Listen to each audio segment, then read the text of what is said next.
Tuhan Yesus memberi perintah kepada saya, Pak Haji, kembalikan kuasa perjamuan kudus dan minyak urapan.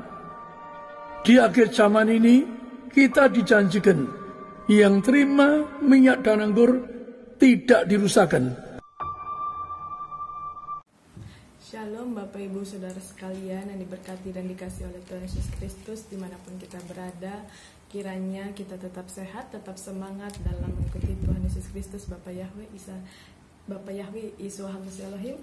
Pada kesempatan siang hari ini, persekutuan doa kami dengan Allah akan bersaksi tentang pengalaman mama saya yang disembuhkan oleh Bapak Yahweh Yeshua HaMashiach Elohim melalui minyak urapan, disembuhkan dari penyakit rematik atau penyakit tulang ya Bapak Ibu, tulang ekor ya Bapak Ibu sekalian.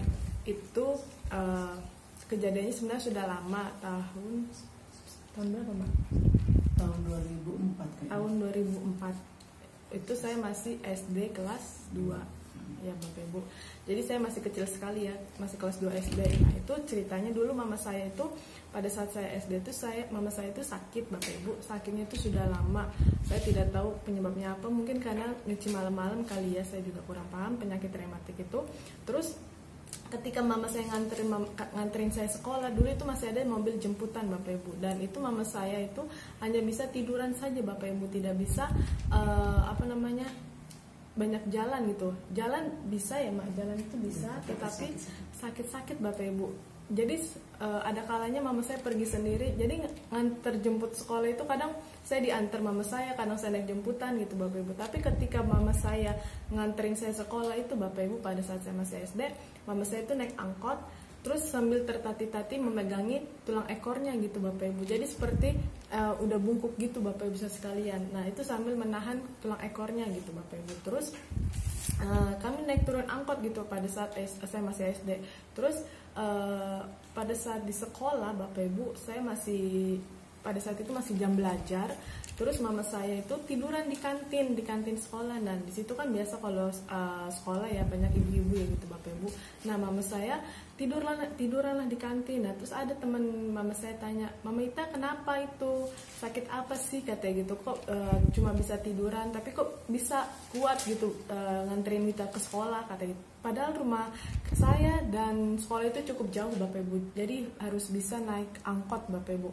Nah jadi mama saya itu masih kadang nganterin saya, kadang jemput saya sekolah, kadang naik jemputan gitu Bapak Ibu. Terus nah pada saat itu mama saya sedang tiduran di kantin sekolah ya. Mama saya cerita, ya saya sakit rematik, ini tulang ekor saya bla bla bla, saya kurang ini juga Bapak Ibu. Nah suatu saat ketika adalah seseorang, itu mungkin malaikat kali ya Bapak Ibu, mama saya itu dijumpai sama seseorang. Mama saya juga nggak tahu kenal apa enggak, nanti diceritain Bapak Ibu. Terus dia bilang gini, beliau bilang begini, Maita itu di gereja Tiberias ada almarhum pendeta Pariaji gitu Bapak Ibu. Dulu Pariaji belum meninggal, ada pendeta Pariaji. Di situ beliau memiliki karunia kesembuhan. Pada saat itu kami belum pernah tahu yang namanya gereja Tiberias Bapak Ibu, dan belum pernah berkunjung ke gereja Tiberias Bapak Ibu. Terus habis itu coba datang ya ke sana jam 3 katanya gitu, jam 3 sore. Jam 11 sore katanya Bapak Ibu. Jam 11 pagi Bapak Ibu. Terus sana ya katanya gitu, jangan sampai nggak ke sana kata beliau gitu Bapak Ibu. Terus kata mama saya meresponi, oh iya katanya gitu. Ya saya datang. Bener Bapak Ibu, mama saya datang ketika saya sekolah, ketika habis itu nganterin saya sekolah. Udah tuh Bapak Ibu. Nah tiba-tiba mama saya datang ke suatu gereja Tiberias, itu kebanyakan di mall ya Bapak Ibu. Nah mama saya pada saat itu ke mall, ke gereja Tiberias. Nah itu gereja Tiberias itu di lantai 2 Bapak Ibu sekalian, di lantai 2. Nah mama saya ke gereja itu naik angkot, tidak dianterin papa saya. Papa saya waktu itu masih bekerja Bapak Ibu, almarhum papa saya masih bekerja saat itu. Terus naik angkot lah mama saya ini ke mall tersebut. Untuk apa? Untuk mengunjungi gereja Tiberias itu Bapak Ibu. Terus mama saya sendiri, saya sekolah, mama saya sendiri Bapak Ibu, naik angkot ke gereja Tiberias itu Bapak Ibu, naik turun angkot dia Bapak Ibu. Nah terus habis udah sampai di mall itu tersebut, karena di lantai 2, jadi mama saya jalanlah tertati-tati gitu Bapak Ibu, sambil dibantuin beberapa orang yang melihatnya Bapak Ibu. Terus naik, nah terus cuma katanya sih nggak dibantu gitu Bapak Ibu. Terus naiklah ke eskalator itu Bapak Ibu pelan-pelan, Bapak Ibu mama saya pelan-pelan naik eskalator itu, dan akhirnya sampai ya, walaupun terlambat beberapa menit Bapak Ibu. Terus pada saat itu mama saya udah masuk. Nah, sebelum mama saya datang ke gereja TBS ini Bapak Ibu, sebelum datang ke gereja tersebut, mama saya sudah berdoa dari rumah Bapak Ibu. Berdoanya begini, Tuhan, saya mau ke gereja Tiberias. Apa sih doanya? Saya mau ke gereja Tiberias dengan minyak, dengan saya pokoknya sebelum nanti diceritain sama mama saya Bapak Ibu. Nah, pokoknya mama saya itu udah beriman dari rumah. Setetes saja saya dapat minyak urapan, di manalah katanya gitu Bapak Ibu. Saya sembuh kata mama saya gitu Bapak Ibu. Terus saya sembuh. Nah, akhirnya mama saya sebelum pergi itu berdoa dari rumah. Lalu berangkatlah mama saya ke gereja Tiberias tersebut Bapak Ibu, di daerah rumah saya. Terus mama saya sampai di gereja tersebut, mama saya duduknya paling belakang Bapak Ibu saudara sekalian. Sedangkan di dalam gereja Tiberias itu sudah penuh Bapak Ibu, di dalam ruangan itu sudah penuh. Dan puji Tuhan, sampainya itu pada saat pendeta Pariaji itu lagunya apa Mbak?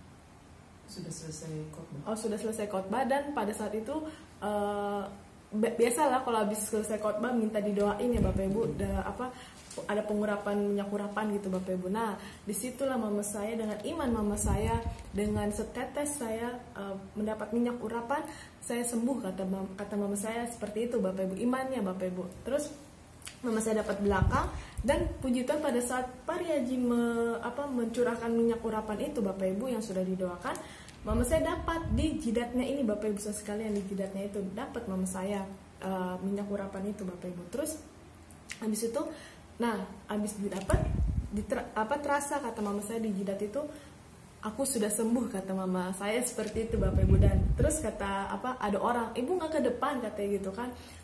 Tidak, saya sudah sembuh katanya. Kau sudah sembuh katanya? Iya, saya sudah dapat minyak urapan katanya itu, setetes di jidat saya sudah sembuh katanya gitu. Ibu kalau mau maju aja sekalian gitu Bapak Ibu. Jadi banyak orang di sini yang salah kaprah mengenai minyak urapan Bapak Ibu. Ada yang datang ke gereja tersebut Tiberias ini Bapak Ibu menghambakan minyak urapan. Padahal kalau kita memakai iman Bapak Ibu sekalian, kita bisa sembuh Bapak Ibu melalui minyak apa saja, minyak kayu putih, minyak apapun. Dan pada saat itu mama saya dengan perantara minyak urapan Bapak Ibu, dengan perantara hambanya pendeta Pariaji Bapak Ibu sekalian. Dan di sini banyak yang mengatakan bahwa itu tidak benar, itu tidak sesat, bla bla bla segala macam katanya gitu Bapak Ibu. Banyak orang yang berkata seperti itu, tetapi pada saat itu mama saya mengalami sendiri mujizat kesembuhan, disembuhkan sakit rematik oleh Bapak Yahweh Yesus Kristus dengan minyak urapan Bapak Ibu sekalian, bahwa di balik minyak urapan itu ada kuasa Bapak Ibu sekalian. Dan itu juga Tuhan mau kita memakai iman percaya kita Bapak Ibu sekalian. Untuk apa? Untuk segala sesuatunya. Dengan iman percaya kita Bapak Ibu sekalian. Ketika saat itu mama saya sedang sakit, mama saya beriman bahwa dengan setetes minyak urapan itu saya sembuh. Dan benar 3 hari kemudian mama saya sembuh sampai sekarang Bapak Ibu sekalian, puji Tuhan. Karena pada saat parah-parahnya rematik itu Bapak Ibu, mama saya sudah banyak minum obat tidak sembuh-sembuh, sudah banyak ke dokter tidak sembuh-sembuh, bahkan banyak minum obat rematik. Mama saya alergi Bapak Ibu sekalian, atau biduran Bapak Ibu. Dan pada saat itu juga itu menjadi suatu mujizat bagi kami keluarga, sehingga papa saya menjadi tercengang-cengang, menjadi kayak yang benar hanya dengan minyak urapan terus kamu sudah sembuh rematik. Iya benar, dilihatlah bapak sama papa saya dulu.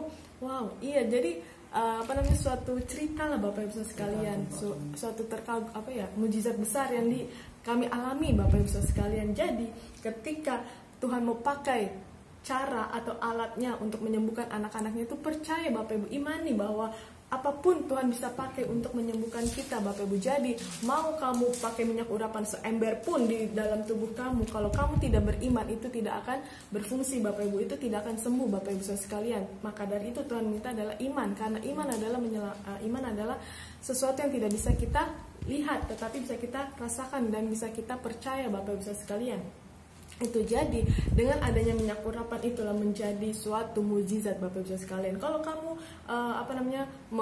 menghambakan memberhalakan minyak itu supaya jadi jimat Bapak Ibu, itu tidak akan bisa Bapak Ibu tanpa iman kamu Bapak Ibu sekalian. Dan di sini Tuhan lihat itu adalah iman percaya kita. Mau nggak kamu percaya sama Bapak Yahweh Yesus Tuhan Yesus Kristus Bapak Ibu? Kalau kamu sembuh, kalau kamu ini, banyak kan manusia yang tidak percaya Bapak Ibu akan hal seperti itu. Karena apa? Karena mereka tidak merasakannya Bapak Ibu, belum merasakan pengalaman pribadi sama Tuhan, sehingga mereka dengan mulut mereka itu dengan gampang mengatakan bahwa gereja ini sesat, bla bla bla bla segala macam Bapak Ibu sekalian. Tetapi pada saat itu mama saya mengalami mujizat sendiri, mengalaminya sendiri Bapak Ibu, bahwa melalui gereja Tiberias, melalui minyak urapan, melalui Bapak Yesaya Pariaji almarhum pada saat itu, mama saya sembuh dari sakit rematik sampai hari ini Bapak Ibu. Tidak ada kamu Bapak Ibu sekalian. Itu pada tahun kesembuhannya itu tahun berapa? 2004 ya? 2004 mama saya sakit, dan udah berapa tahun? Sampai sekarang. Bukan, sakit rematiknya 2 tahun kurang lebih. Mama saya sakit rematik itu 2 tahun Bapak Ibu. Pada saat itu mama saya sedang berjuang dagang kue. Papa saya keluar masuk kerja gitu Bapak Ibu, pengangguran, kadang masuk ya seenaknya gitu Bapak Ibu, jadi pengangguran, kadang ada kerjaan, kadang enggak. Jadi mama saya berjuang sendiri, dan saya masih kecil pada saat itu Bapak Ibu. Jadi perjuangan seorang ibu yang luar biasa bagi saya Bapak Ibu. Jadi dan ketika itu Tuhan pakai juga orang untuk untuk menyampaikan bahwa di sana ada yang ingin Tuhan nyatakan, ada mukjizat loh gitu Bapak Ibu. Ya walaupun Bapak tidak ngomong secara langsung kepada mama saya, tetapi Tuhan pakai orang, Tuhan kirim orang Bapak Ibu sekalian.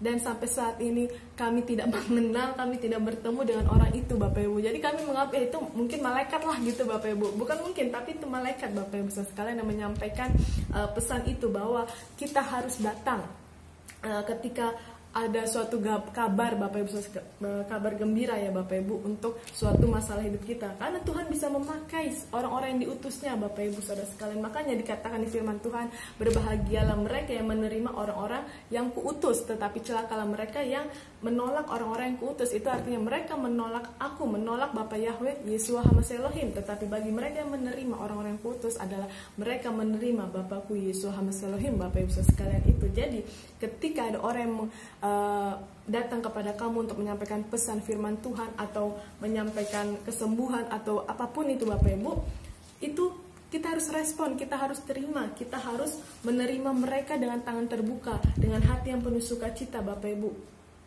Karena apa? Karena ada sesuatu yang ingin Tuhan kerjakan dalam dirimu, ada sesuatu yang ingin Tuhan nyatakan, ada sesuatu yang Tuhan ingin tegur. Mungkin ada hidupmu salah, atau masalah hidupmu segala macam Bapak Ibu sekalian. Ya, itu Tuhan bisa pakai orang Bapak Ibu sekalian, kirim orang. Maka dari itu kita harus menghargai kerja keras orang tersebut Bapak Ibu. Dan itu ada di dalam kitab 1 Tesalonika Bapak Ibu sekalian. Kita harus menghargai kerja keras orang-orang yang membawa kita ke dalam jalan Tuhan Bapak Ibu. Ini Bapak Ibu, ayat 12. 1 Tesalonika 5 ayat 12. 1 Tesalonika 5 ayat 12 Bapak Ibu. Nasihat-nasihat, kami minta kepadamu saudara-saudara, supaya kamu menghormati mereka yang bekerja keras di antara kamu, yang memimpin kamu dalam Tuhan dan yang menegur kamu. Dan supaya kamu sungguh-sungguh menjunjung mereka dalam kasih karena pekerjaan mereka. Hiduplah selalu dalam damai seorang dengan yang lain. Iya Bapak Ibu.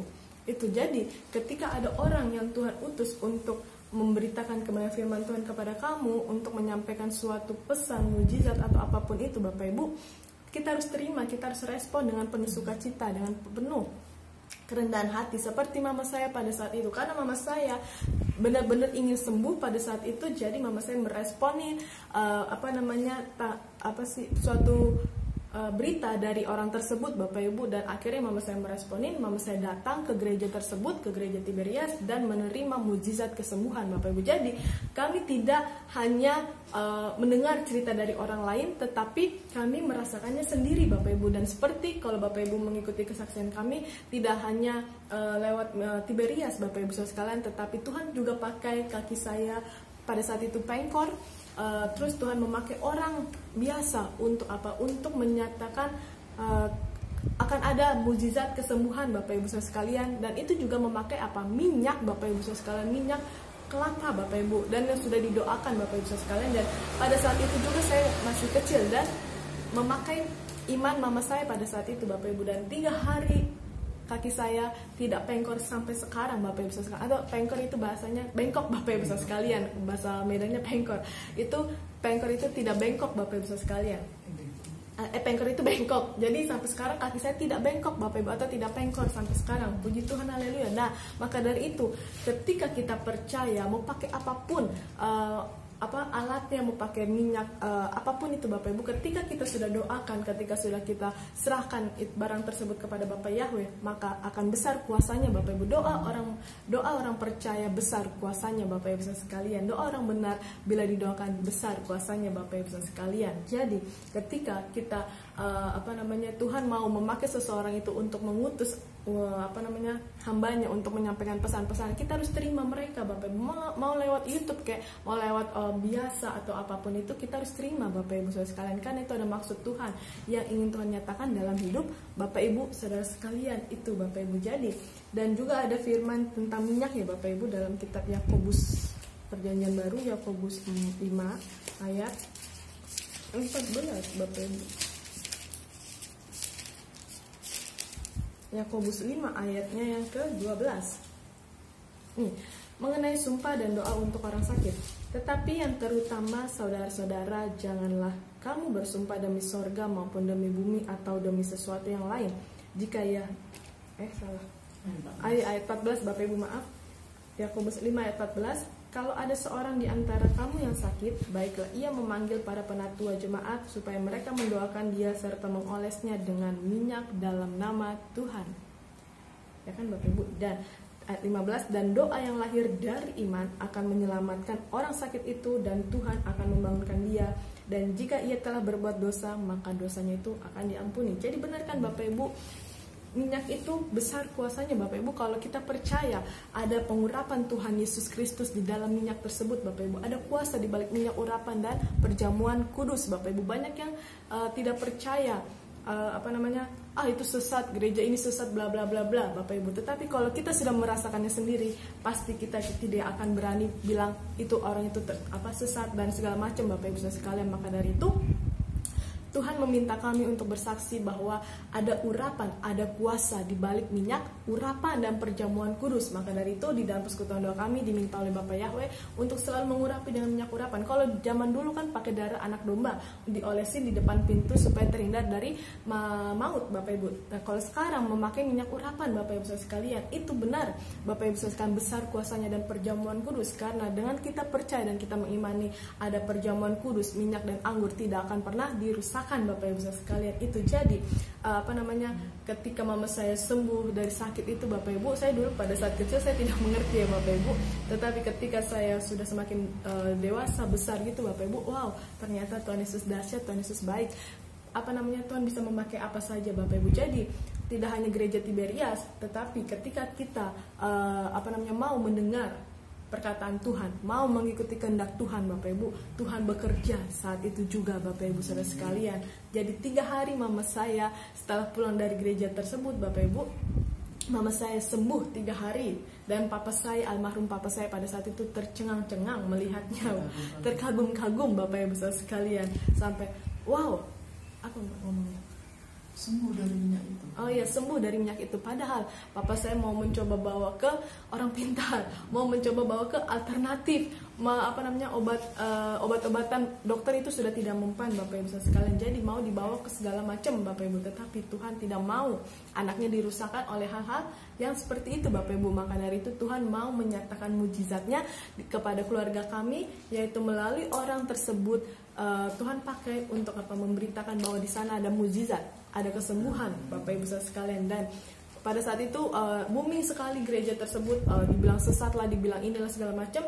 Dan akhirnya mama saya datang ke sana mama saya bukan mencari pembuktian, tidak, tetapi mama saya mencari Tuhan Yesusnya, Bapak Ibu sekalian, dan Tuhan pakai Bapak Yesaya Pariaji untuk menyembuhkan banyak orang, Bapak Ibu sekalian. Itu jadi ketika kamu datang ke gereja Tiberias itu, jangan andalkan minyak urapan itu, Bapak Ibu, tetapi andalkanlah Tuhan, carilah Tuhan, Bapak Ibu sekalian. Minyak itu hanyalah alat, perjamuan kudus itu hanyalah alat, tetapi yang menyembuhkan adalah Tuhan Yesus Kristus, Bapak Ibu. Ketika kamu di rumah, mungkin gereja jauh, tetapi kamu bisa pakai minyak itu, Bapak Ibu sekalian, untuk apa?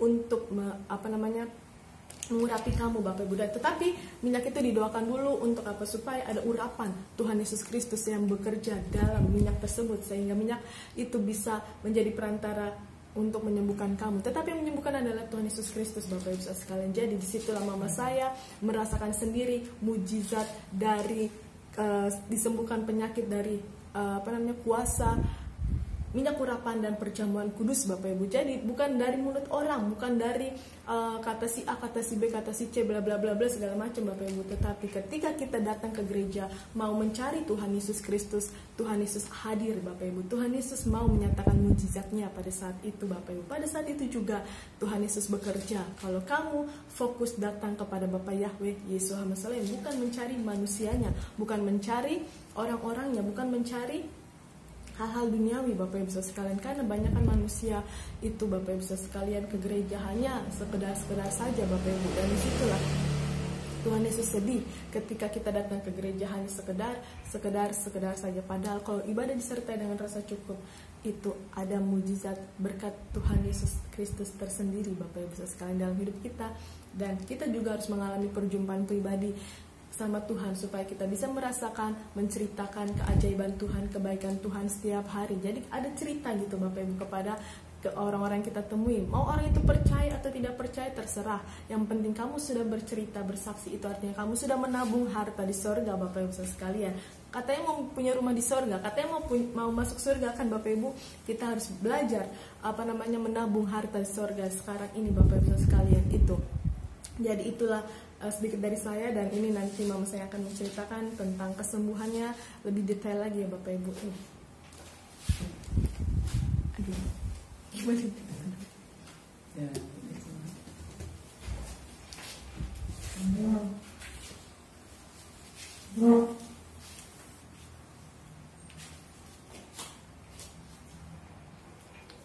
Salam Bapak Ibu yang dikasihi Tuhan kita Yesus Kristus. Salam untuk seluruh rakyat Indonesia. Pada siang hari ini menuju sore hari, saya akan melanjutkan kesaksian yang disampaikan oleh Wita, anak saya, dimana apa yang dikatakan oleh anak saya itu adalah itu iya dan amin, ya. Apa yang disampaikannya itu benar, ya.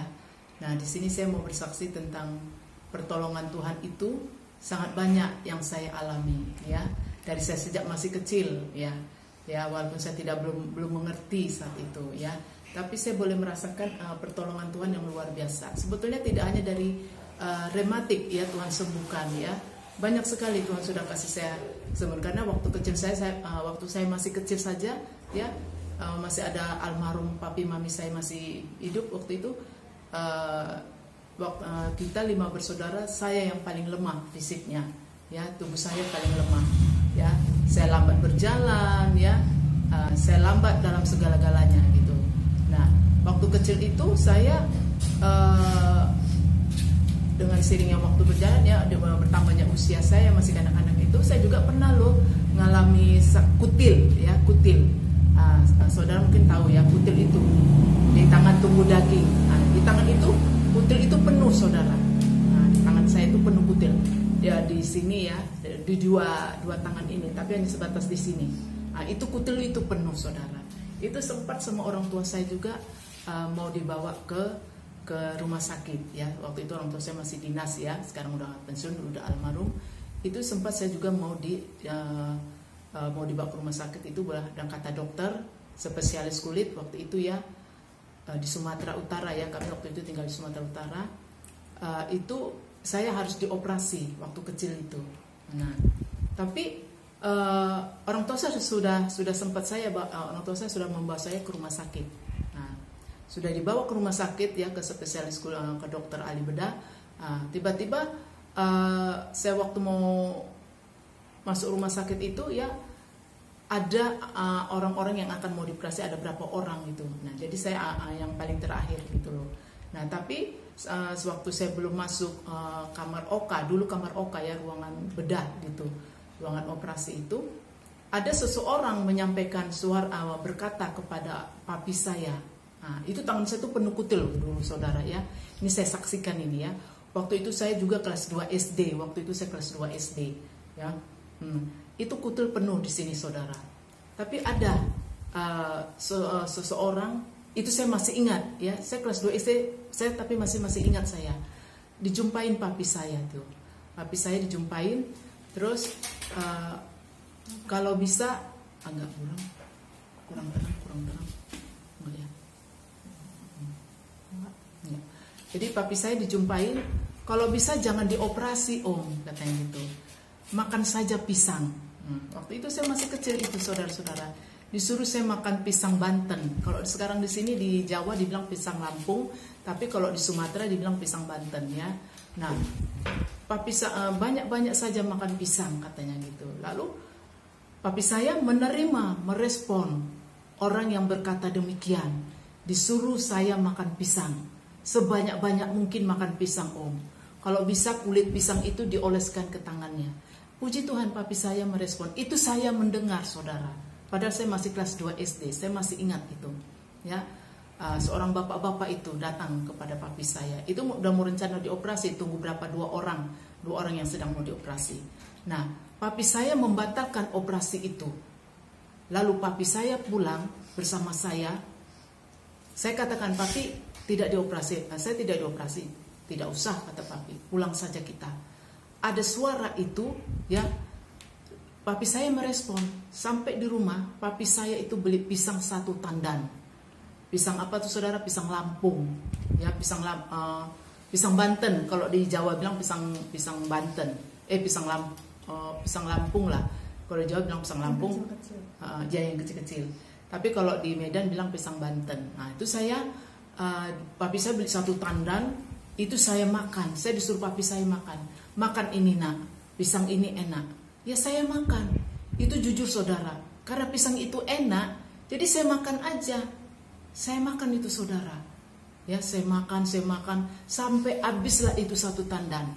Jadi belum habis itu 1 tandan, kutil saya sudah mulai berangsur-angsur hilang. Ya mulai berangsur-angsur tipis. Tadinya segede-gede saudara. Di tangan ini penuh kutil. Ya di sini sampai guru SD saya itu sampai geli dia melihat tangan saya. Ya, kan waktu SD kan kita periksa kuku ya. Nah, guru saya itu saya masih ingat semua. Dia memakai penggaris untuk menyentuh tangan saya. Ya, tapi saya tidak sedih, saya tidak menangis, tapi namanya juga masih anak-anak ya. Karena geliknya tangan saya itu penuh dengan kutil. Ya. Nah, di situ saya makan pisang Banten 1 tandan habis. Sebelum 1 tandan itu habis, kutil saya sudah mulai menipis. Dan saya diizinkan oleh papi saya bermain air sambil cuci piring. Supaya ini kutilnya itu biar lembut dan dia lepas dari kulit saya. Gitu loh. Jadi saya senang bermain air, saya disuruh cuci piring, ya cuci piring aja. Karena saya juga senang main air, ya namanya anak-anak. Puji Tuhan saudara ya. Inilah saya saksikan. Padahal itu waktu saya kelas 2 SD. Ini sekarang saya saksikan ya. Pertolongan Tuhan yang ajaib ya. Yang tidak pernah bisa saya lupakan itu. Ya, tidak pernah saya lupakan. Mungkin kalau dioperasi itu akan bertambah. Dia akan merambat ya, karena itu kan darah. Ya, kutil itu darah. Ya, sampai ke seluruh tubuh itu bisa terjadi. Ya, tetapi saat itu papi saya merespon orang yang berbicara kepada papi saya itu, ya katakanlah orang yang diutus kepada papi saya, lalu papi saya meresponinya. Nah lalu saya pulang, saya makan itu.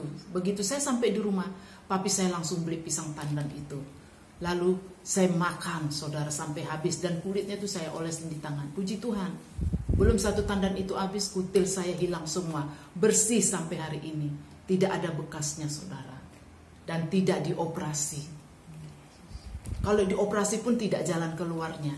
dan itu akan tumbuh lagi, tumbuh lagi, tumbuh lagi. Nah, inilah saya alami mukjizat, ya, penyakit yang saya alami sewaktu saya masih kecil. Itu saya ingat sekali. Nah, inilah baru saya sampaikan, saya saksikan di usia saya ini, ya,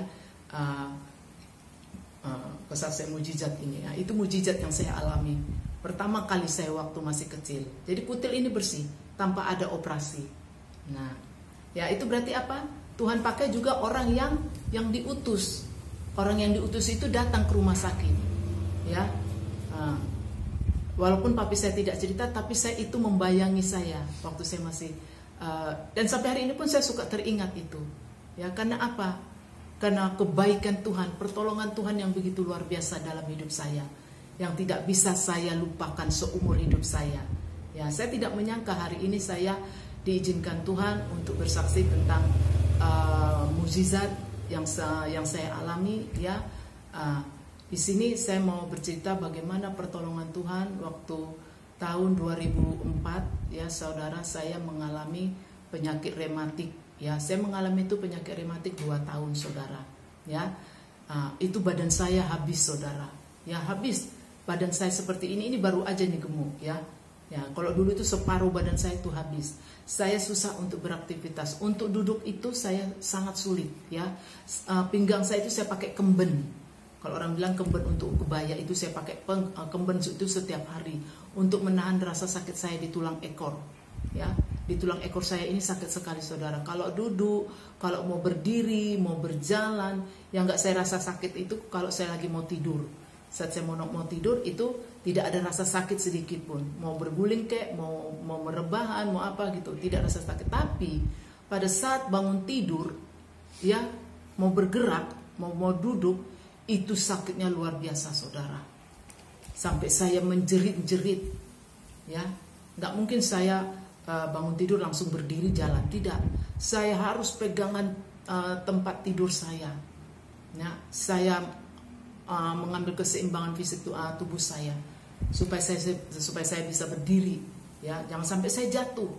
Dan itu saya susah sekali duduk, saudara.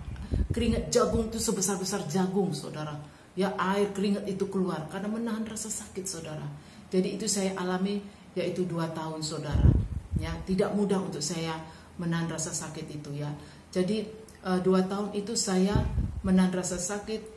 Makan nafsu makan saya berkurang, ya, pikiran saya agak terganggu, ya. Waktu itu saya masih dagang, ya, karena ekonomi kami masih kurang bagus saat itu, ya. Jadi saya bekerja keras pada saat itu sampai saya menyuci baju pun pada malam hari, saudara, ya. Setiap hari itu sampai malam hari saya menyuci, ya, langsung saya jemur, ya. Itu padahal kan itu tidak bagus, tapi karena keadaan, ya, saudara, jadi saya harus lakukan itu, gitu loh. Nah, jadi setiap hari itu saya rutin saya lakukan, saudara, ya. Dan sebetulnya juga saya juga orangnya juga kesalahan itu kesalahan di diri saya juga, ya. Sebetulnya satu, tidak boleh mencuci malam, ya. Nah, yang pertama dulu itu saya suka waktu masih gadis, saya suka mandi malam memang, ya. Itu kesalahan saya, ya. Tapi orang tua saya tidak pernah menegur saya kalau saya mandi malam, ya. Saya dibiarkan, gitu loh. Jadi saya mandi itu sampai lama, saudara, 2 jam, bayangin coba. Itu yang bikin saya kalau ingat itu kesalahan saya, ya. Itu kesalahan saya. Jadi dan sehingga waktu SMA pun bibit rematik itu sudah ada. Jadi bibit rematik itu sudah ada, itu saya rasakan begitu tamat SMA. Jadi SMA itu saya sudah rasakan ada bibit-bibit rematik. Nah, munculnya itu setelah saya muncul kembali lebih dahsyat penyakit rematik itu setelah saya berumah tangga, ya. Setelah ekonomi kita agak sedikit kolab, ya, dan saya harus mencari uang lewat dagang, jualan, ya, sehingga saya menyuci itu malam hari, ya. Itu terus menerus, ya. Nah, akhirnya lambat laun saya kembali terserang penyakit rematik. Jadi yang bibit dulu itu muncul, saudara, muncul bibit penyakit rematik itu. Nah, disitulah, saudara, saya merasakan betapa tidak enaknya. Dan kebetulan penyakit rematik itu tidak kebetulan, tapi diizinkan Tuhan, rematik itu kena di tulang ekor saya, tempat saya untuk duduk, untuk buang air ke belakang, gitu, ya. Itu sangat mengganggu, saudara, ya. Nah, saya sampai ke spesialis tulang, saya sampai ke penyakit ahli dalam, ya. Nah, akhirnya saya berjumpa dengan dokter spesialis penyakit dalam, ya, di tempat kakak saya, karena saya pergi berobat di rumah di tempat kakak saya tinggal, yaitu di Purwakarta, ya, kakak saya tinggal di Purwakarta. Jadi saya curani hati saya waktu itu sama kakak saya. Lalu kakak saya bilang, sudah, ayo kita ke dokter. Waktu saya ke dokter, dicek, ya, dilihat, dicek darah semua. Lalu kata dokter, kesimpulannya setelah diperiksa oleh penyakit di dalam, bahwa saya dikatakan sudah kena rematik. Nah, lalu dokter ini mengatakan, ibu masih muda, tapi ibu sudah terserang kena penyakit rematik, dan kenanya itu di tulang ekor. Waduh, ini ibu suka mandi malam, ya. Saya katakan, iya dok, saya bilang itu, stop, jangan mandi malam, jangan lagi. Iya dok, saya juga mencuci, stop bu, jangan mandi malam lagi, katanya gitu. Nah, dari situ saya tidak lagi mandi malam. Tapi sekarang pun ya karena keadaan lah, ya, gitu. Jadi yang puji Tuhan, jadi waktu dokter itu ngomong jangan lagi mandi malam bu, ya saya ikuti apa kata dokter itu, dan saya dikasih obat. Waktu saya dikasih obat, saudara, obat itu hanya sebentar, ya, menghilangkan rasa nyerinya, rasa sakitnya sebentar, hanya hitungan berapa menit, berapa jam lah, nggak sampai 1 jam, ya. 1 jam itu saya minum, 1 jam itu saya rasakan tidak sakit lagi tulang ekor saya. Tapi setelah obatnya itu hilang, reaksinya sudah hilang, minum obat saya di dalam tubuh itu, ya, itu kambuh lagi, saudara. Rematiknya itu muncul lagi. Begitu terus minum obat, hilang. Setelah hilang rasa obat di dalam tubuh itu, ya, kembali lagi itu rematik. Jadi begitu terus, dan akhirnya timbullah itu biduran gede-gede itu, saudara, keluar lagi di tubuh saya itu, ya. Jadi kayak alergi obat gitu. Lalu satu ketika saya gini, udah kesel saya dengan diri saya. Lalu saya bilang pada diri saya, obat macam apa sih ini yang dikasih? Ya, ini obat tidak penting sekali, saya bilang. Untuk apa lagi saya minum? Lalu saya katakan gitu sama suami saya. Obat apa sih ini? Waktu itu ditebus saya minta sama suami saya kan dikasih resep sama dokter. Sebelum saya minum itu saya dikasih resep, ya. Obatnya itu waktu itu 300.000, ya, 300.000. Pada saat itu, ya, saudara, tahun 2004 itu. Kalau ditebus semua itu 300.000 ibu, katanya gitu, kata dokter itu. Oh ya, ya udah, suami saya sanggupi beli itu. Tapi saya katakan tidak usah semua dibeli, beli saja setengah, 150.000 saja. Kita lihat dulu obatnya ampuh atau tidak. Ya udah, saya minum. Setelah dibeli sama suami saya minum, ternyata tidak mempan, saudara. Yang ada biduran, gatal-gatal semua keluar dari tubuh saya, saudara. Luar biasa itu sakit saya, luar biasa. Ampun deh, kalau saya ingat itu, aduh Tuhan tolong. Saya sampai nggak bisa ngomong lagi, saudara. Biduran itu gede-gede tuh, saudara. Ya, berkali-kali saya minum, habis obatnya, rasa nyerinya kambuh lagi. Minum lagi, kambuh lagi. Alhasil saya bilang sama suami saya putuskan saya tidak lagi mau minum obat ini. Saya sudah nggak mau minum obat ini, nggak mempan di tubuh saya, tidak bisa menyembuhkan di rematik saya. Lalu saya buang obat itu, saya masukkan ke tong sampah, saya lempar obat itu ke tong sampah.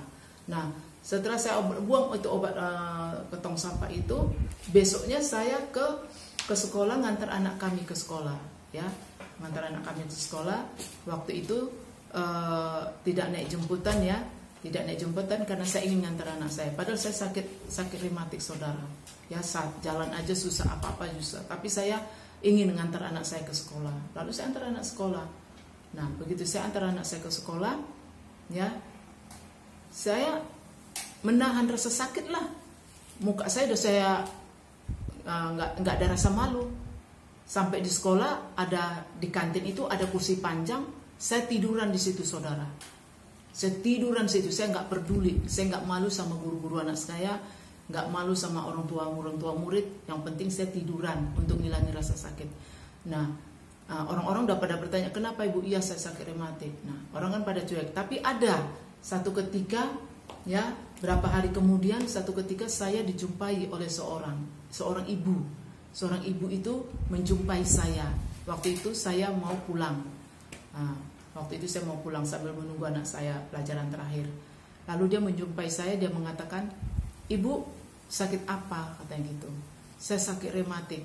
"Oh, sakit rematik. Ibu mau datang ke gereja Tiberias?" "Iya, saya mau." "Ibu nanti hari Selasa pergi jam 11 siang. Ada ada penyembuhan ya. Di situ ada Bapak Pariaji," katanya gitu. Almarhum ya. Pelayanan Pak Pariaji ya. "Oh iya," saya bilang. "Hari apa?" "Hari Selasa jam 11 ya. Datang ya." "Oh iya, Bu." Dia punya karunia untuk menyembuhkan orang sakit, katanya gitu. Lalu saya meresponi, saudara, di hati saya respon, ya. "Oke deh," saya bilang. "Ya Bu, terima kasih ya Bu, saya akan datang." Ya, katanya gitu. Udah, begitu anak saya selesai, saya pulang. Itu hari Kamis ya, dia berbicara kepada saya. Lalu menunggu hari Selasa itu kayaknya lama sekali, ya lama sekali. Lalu sambil menunggu hari Selasa itu saya berdoa secara pribadi dengan Tuhan. Ya, saya bersaat teduh, saya mengatakan pada Tuhan, saya mau ke gereja Tiberias. Tuhan, saya ingin Kau sembuhkan penyakit saya ini. Aku percaya Tuhan. Dengan waktu itu ibu mengatakan minyak urapan ya, saat itu ibu itu mengatakan ada minyak urapan di sana, ada perjamuan kudus waktu itu ibu itu bilang, kalau nggak salah ya waktu itu. Tapi saya meresponi, saya menerima ya di gereja Tiberias, karena saya bukan waktu itu saya tidak berjemaat di gereja Tiberias ya, saya berjemaat di gereja yang lain gitu ya, tapi yang berkarismatik juga gitu. Nah, puji Tuhan, hari Selasa itu saya datang. Sebelum hari Selasa itu saya datang dari rumah, saya sudah beriman. Dan saya pakai iman saya berdoa, saya katakan, "Tuhan, setetes saja saya dapat minyak urapan, saya akan sembuh." Dan saya percaya saya sembuh Tuhan. Jadi saya tidak pakai akan, saya sembuh Tuhan. Setetes saja saya dapat pada diri saya ya, saya sembuh Tuhan. Nah, amin. Lalu saya berangkat. Lalu suami saya tanya, "Mau kemana?" "Saya mau ke gereja Tiberias," saya bilang gitu.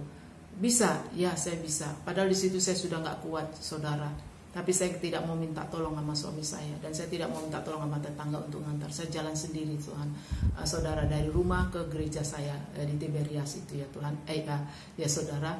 Jadi saya pergi ya dengan rasa sakit tertati-tati. Naik angkot itu saudara, saya sampai jongkok naik ke atas itu karena menahan rasa sakit. Nah, lalu saya naik ke atas ke angkot itu, ke dalam angkot. Lalu orang-orang di angkot itu, "Kenapa Ibu? Kok kayaknya Ibu tersiksa banget?" "Iya, saya sakit Pak," saya bilang, "saya sakit rematik."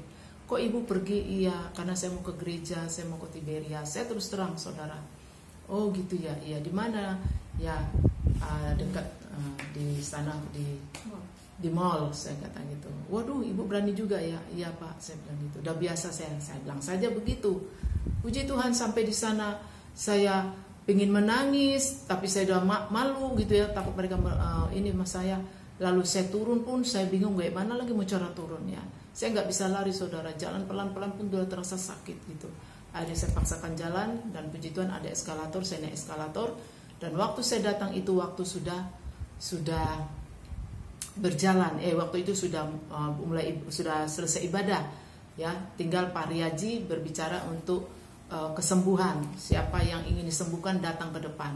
Ya, saya agak menyesal juga kok saya datang terlambat ya gitu lah. Karena memang dikatakan jam 11, tapi saya datang lewat jam 11 ya, karena kendaraannya agak macet waktu itu. Ya sudah saudara, saya datang itu gedung itu sudah penuh saudara. Saya paling belakang saudara. Saya paling belakang. Puji Tuhan, tapi saya tidak punya pikiran yang macam-macam ya, tidak punya pikiran aduh bagaimana ya saya di belakang ini saya dapat atau tidak ya minyak urapan itu ya. Begitu berjubelnya manusia. Tapi sesuai dengan iman saya berada di belakang saudara. Paling terakhir saya berada di belakang karena manusia itu berjubel.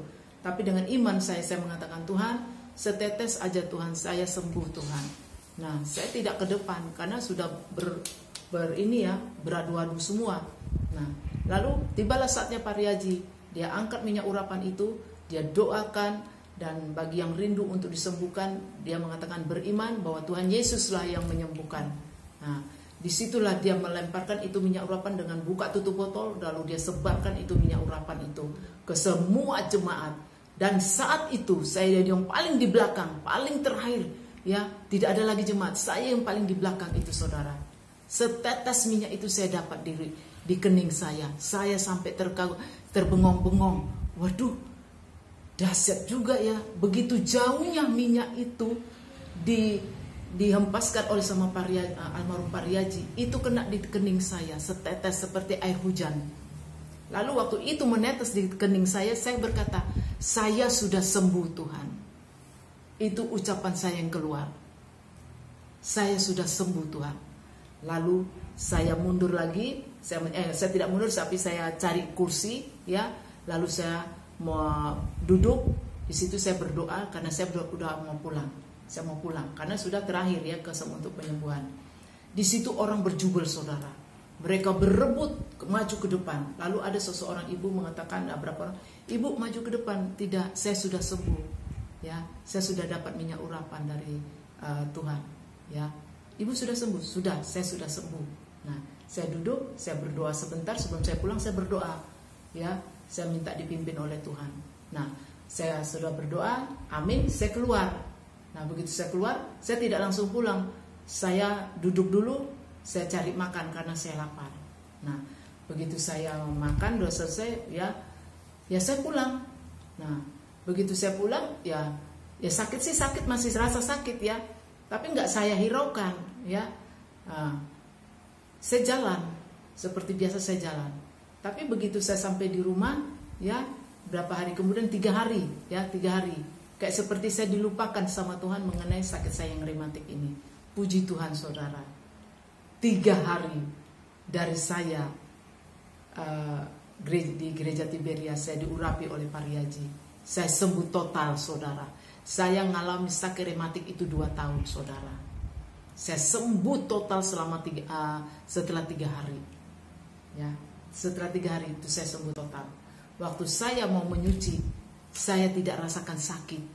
Saya sampai pegang, ya, belakang saya. Loh, kok jadi saya pakai kok sembuh ya, kok nggak sakit ya, kok nggak sakit. Di situ saya langsung, oh puji Tuhan, aduh Tuhan Yesus, saya terima kasih Tuhan, saya sembuh, saya sampai bergembira, saya sampai happy sekali, sampai suami saya itu berkata, kenapa kok kamu riang sekali? Papa, saya sudah sembuh dari sakit rematik. Apa obatnya? Yaitu minyak urapan. Yang kemarin saya ke gereja Tiberias. Oh itu, suami saya sampai tergagum-kagum, saudara. Sampai terheran-heran dia. Itu loh. Lalu ada teman dia yang juga sama sakitnya seperti saya. Lalu saya katakan, lalu dia katakan, mana minyak urapan? Lalu saya katakan, harus beriman. Kalau dia tidak punya iman, tidak bisa sembuh. Ini minyak bukan jimat. Tidak, ini minyak urapan ini bukan jimat. Ya, minyak urapan ini ada kuasa. Ya, kalau dia punya iman dia akan sembuh. Lalu suami saya, udah sama mama aja pergi. Ke rekan suami saya bisnis. Waktu suami saya itu pengen bisnis. Namanya Pak Martin. Pergi kita dengan bawa minyak urapan itu saya saat itu. Lalu saya kasih kepada bapak itu. Lalu saya katakan, bapak mau minyak urapan, tapi bapak harus punya iman. Itu saya katakan, bapak harus punya iman. Bapak percaya bahwa minyak urapannya ini bisa menyembuhkan bapak. Ya, kalau nggak salah itu saya tinggalkan itu minyak urapan, dan kabarnya saya nggak tahu sampai sekarang. Percaya sama Tuhan Yesus, gitu. Lalu harus percaya Tuhan Yesus. Kalau nggak percaya ya mustahil, saya bilang. Lalu minyak urapan itu saya kasih. Ini saya sembuh dengan kuasa Tuhan Yesus dan minyak urapan itu. Ya, ini sembuh saya. Jadi dari 2004 sampai hari ini, saudara, tidak kambuh-kambuh lagi, saudara. Nah, itulah kuasa Tuhan, ya, mujizat Tuhan yang saya alami. Tidak hanya sekali 2 kali, sudah berkali-kali, saudara. Saya merasakan pertolongan Tuhan yang ajaib, dahsyat, ya luar biasa. Jadi jangan sekali-kali kita minyak itu kita berhalakan, ya. Itu tidak berkenan di mata Tuhan, ya. Memang firman Tuhan itu dikatakan bahwa dengan minyak urapan kita akan disembuhkan. Jadi bukan minyak itu yang menyembuhkan kita, tapi siapa? Tuhan Yesus. Pertama, iman saudara, dan kedua, Tuhan Yesus itu ada di dalam diri saudara. dan berkata beriman di hati, ya.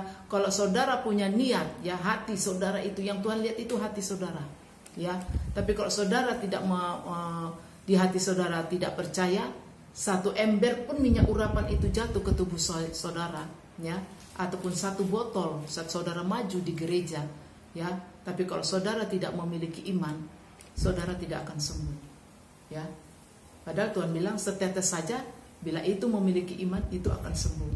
Dan buktinya nyata saya, ya, dengan setetes itu saya sembuh sampai hari ini, saudara. Jadi jangan sekali-kali kita berkata bahwa minyak urapan itu adalah sesat. Tidak, saudara. Tapi kalau saudara berkata dengan iman bahwa Tuhan Yesus yang menyembuhkan, itu akan terjadi. Baik itu minyak kayu putih, kayak, ya, mau minyak apa saja, ya. Mau minyak minyak goreng itu bisa kita doakan, jadikan itu minyak urapan, ya. Karena kami di persekutuan doa kami itu, ya, minyak goreng itu kami doakan menjadi sebuah minyak urapan, karena kami tumpangi, karena di situ ada kuasa. Nah, apa bedanya dengan di Tiberias waktu itu? Nah, kalau mungkin Pak Riaji waktu itu, ya, pakai minyak zaitun, ya, asli dari Israel, ya. Kita kan nggak ke Israel, ya. Kita kan masyarakat biasa. Jadi imani saja, ya, minyak itu yang sudah didoakan, karena penuh kuasa, penuh mujizat itu, saudara, ya. Jadi minyak itu sudah memang Tuhan pakai sebagai alat, ya, alatnya untuk kesembuhan segala sakit penyakit apapun, asal saudara beriman kepada Tuhan Yesus. Itu kuncinya. Jadi kalau saudara tidak memiliki iman, ya, sebanyak apapun saudara pakai, itu tidak akan menyembuhkan saudara, ya. Apalagi kita mau hidup di akhir zaman ini. Yang Tuhan cari adalah, yang harus dia dapati adalah memiliki iman-iman yang ada di bumi ini. Itu, saudara, yang dia cari, yang memiliki iman. Tuh, pegang, saudara. Jangan sampai kita meninggalkan dia, ya. Jangan gara-gara penyakit kita mau pergi ke dukun, ya. Mau kita pergi ke paranormal, ya. Kita pergi kepada adat-adat istiadat kita. Di situ akan disembuhkan. Tidak, saudara. Ya, itu berhala semua, ya. Datanglah kepada Tuhan Yesus. Dia itu Tuhan. Dia mengizinkan kita sakit supaya dia menyatakan kuasanya, ya, bahwa dia itu benar-benar hidup, ya. Kalau di perjanjian lama pakai nggak minyak urapan? Pakai. Waktu zaman Adam dan Hawa, Kain dan Habel, ya kan, itu sudah pakai. Dan sampai generasi, sampai hari ini, dari perjanjian lama perjanjian baru. Jadi perjanjian lama digenapi di dalam perjanjian baru. Minyak itu masih berlaku. Terlebih-lebih perjamuan kudus. Dan saat itu juga saya perjamuan kudus dan saya memakai minyak urapan, ya, di gereja Tiberias, ya. Padahal saya tidak tahu gereja Tiberias seperti apa, saudara. Saya kasih tahu, saya gereja di GPDI, ya, saya gereja di GPDI, saudara. Tapi Tuhan izinkan saya ke gereja Tiberias, karena di sana ada karunia yang Tuhan berikan kepada Pak Riaji. Karena dia karunia itu ada, yaitu karunia untuk kesembuhan. Jadi banyak penyakit apapun disembuhkan oleh Tuhan Yesus. Tuhan Yesus pakai almarhum Pak Riaji.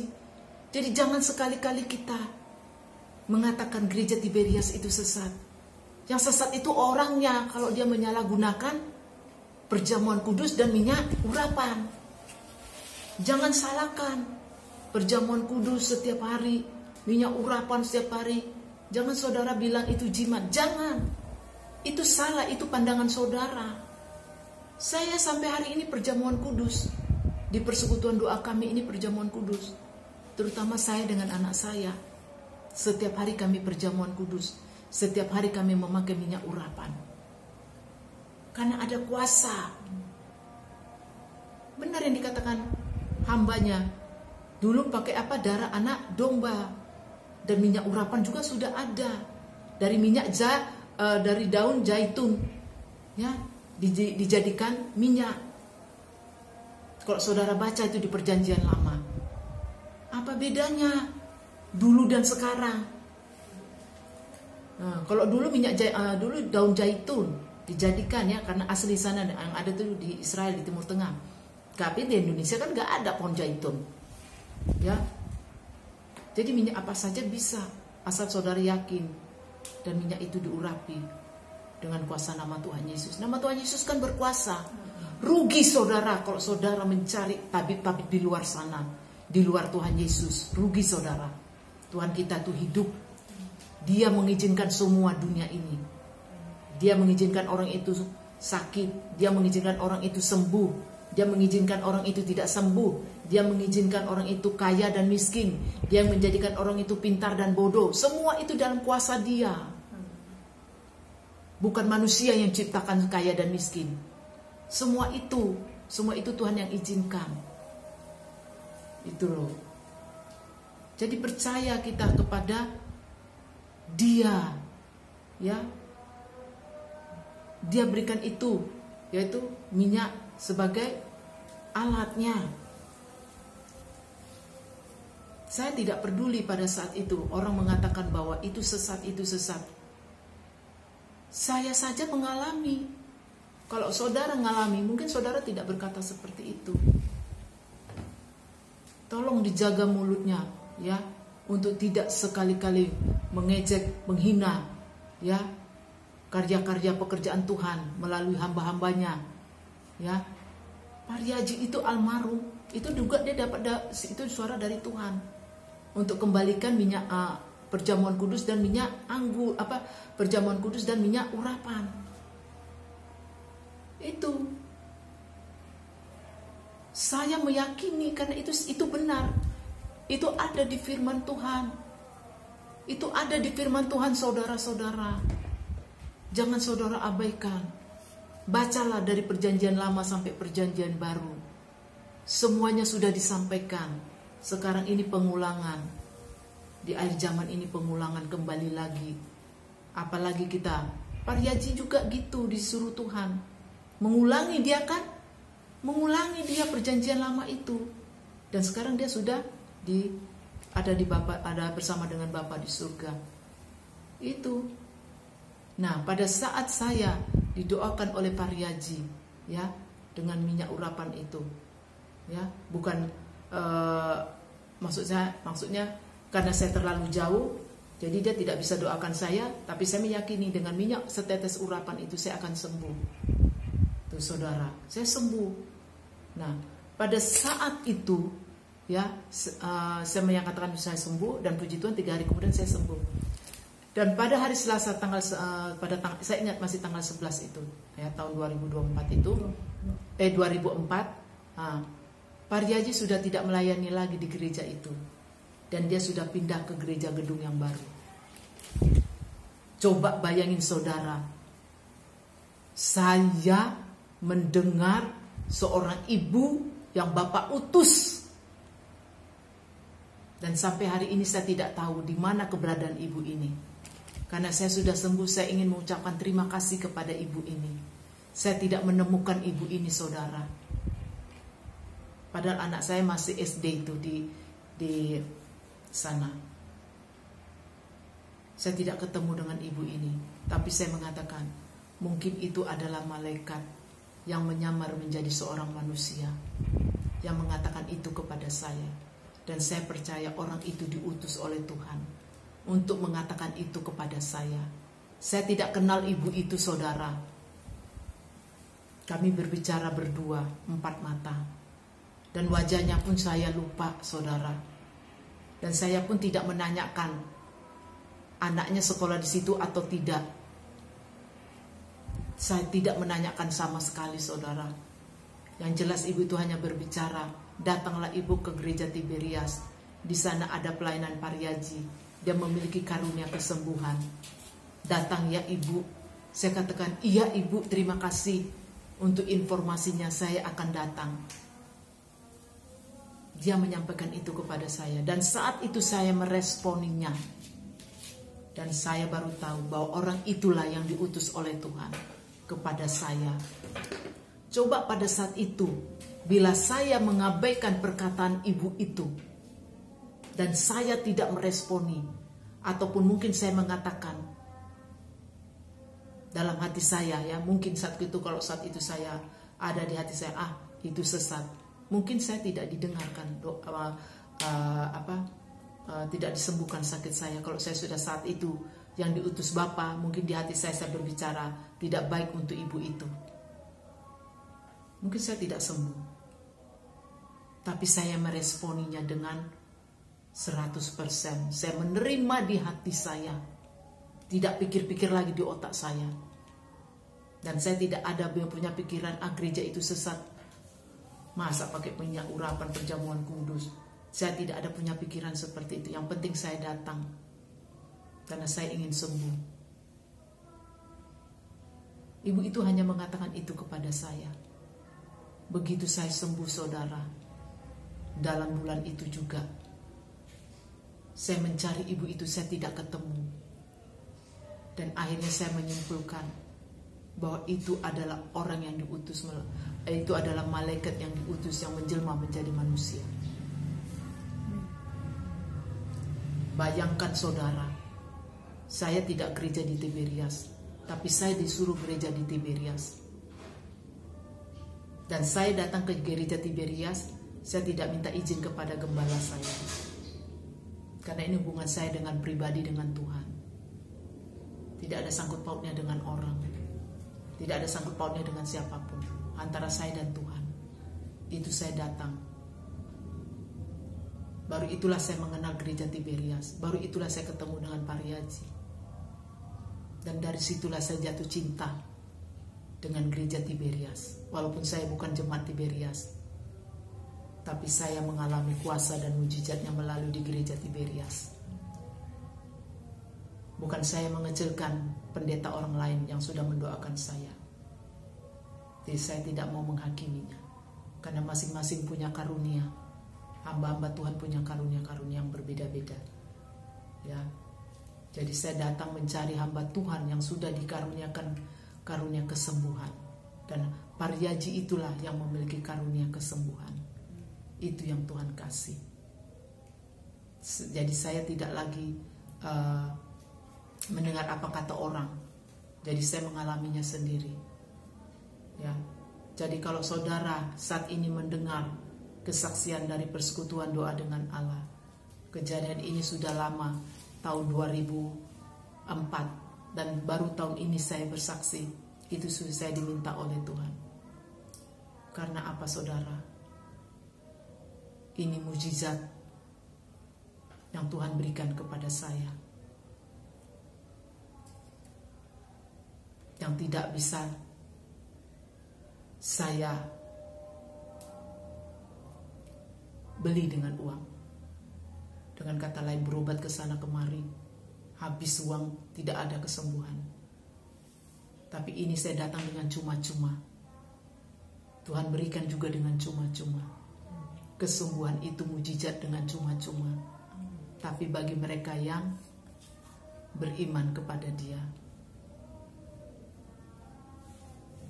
Dan saat itu saya sudah mengasihi Dia. Kesembuhan mujizat terjadi yang saya alami luar biasa, saudara. Kalau bisa saudara, janganlah mengalami rematik seperti apa yang saya alami. Kalau saudara punya sakit penyakit, diizinkan Tuhan, datanglah kepada Dia. Sakit apapun Dia sanggup menyembuhkannya.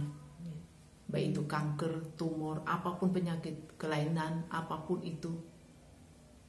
Ya, semua kan Dia yang ciptakan. Semua Dia yang jadikan manusia itu di dalam rahim perut ibu kita. Jadi untuk apa kita mencari kesembuhan di luar dari Dia? Tidak ada kesembuhan di luar dari Dia. Datanglah kepada Dia. Ya saudara. Karena saya banyak sekali alami mujizat demi mujizat terjadi dalam diri saya. Tuhan Yesus sangat baik. Ya, semua itu Dia izinkan karena Dia ingin menyatakan kuasanya. Ya kalau diizinkan gak sembuh, ya saudara jangan marah, jangan kecewa. berarti belum waktunya saudara untuk sembuh. Semua itu ada waktunya. Ada waktunya. Waktu saya sakit itu 2 tahun, rematik itu. Saya didoakan segala macam cara. Puji Tuhan, tapi saya tidak membenci orang yang mau mendoakan saya tidak sungguh-sungguh itu. Saya tidak marah-marah.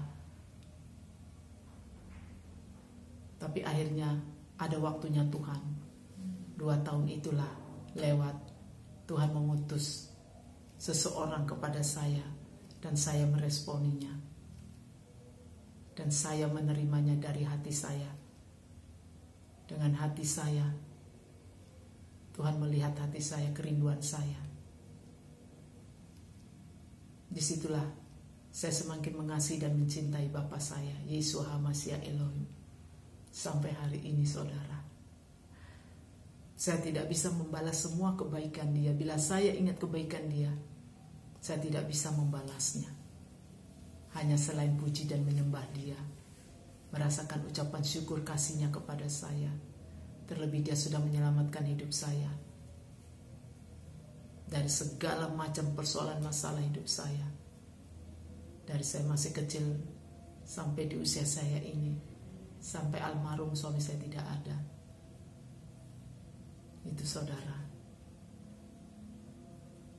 Jadi disinilah kebaikan Tuhan yang begitu luar biasa dalam hidup saya. Sampai hari ini saya rasakan saudara, mujizat itu masih ada.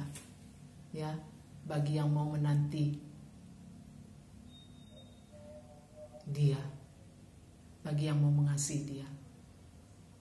Kalau saudara belum sembuh, jangan putus asa. Berharaplah kepada dia. Karena semua itu waktunya. Waktu dia, waktu saya itu 2 tahun diizinkan saya mengalami menderita rematik. Itu 2 tahun saya diizinkan. Tapi setelah 2 tahun, waktu saya untuk disembuhkan.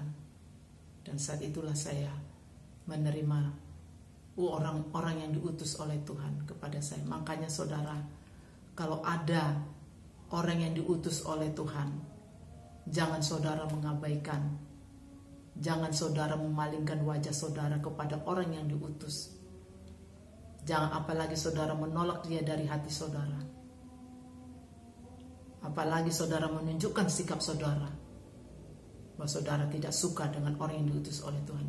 Saudara menolak orang yang diutus Tuhan, berarti saudara menolak dia. Karena Tuhan akan berbicara kepada kita melalui orang-orang yang dia utus. Ingat 1 Tesalonika 5 ayat 12-13 yang sudah tadi dibacakan oleh anak kami. Hati-hati, orang-orang yang sudah diutus Tuhan kepada saudara, saudara menolak untuk menyatakan kasihnya kepada saudara, tapi saudara menolak terlebih untuk menuju kepada pertobatan. Ya, hati-hati, cepat atau lambat saudara akan mengalami ganjaran. Saudara akan mengalami hajaran-hajaran dari dia. Cepat atau lambat itu akan datang. Jadi jangan sekali-kali saudara menolak orang-orang yang diutus kepada saudara untuk masuk dalam rencananya dia dan dalam rancangan dia. Jangan coba-coba saudara menolak. Menyesal nanti saudara. Menyesal itu selalu di belakang. Apa gunanya? Karena itu adalah kesempatan.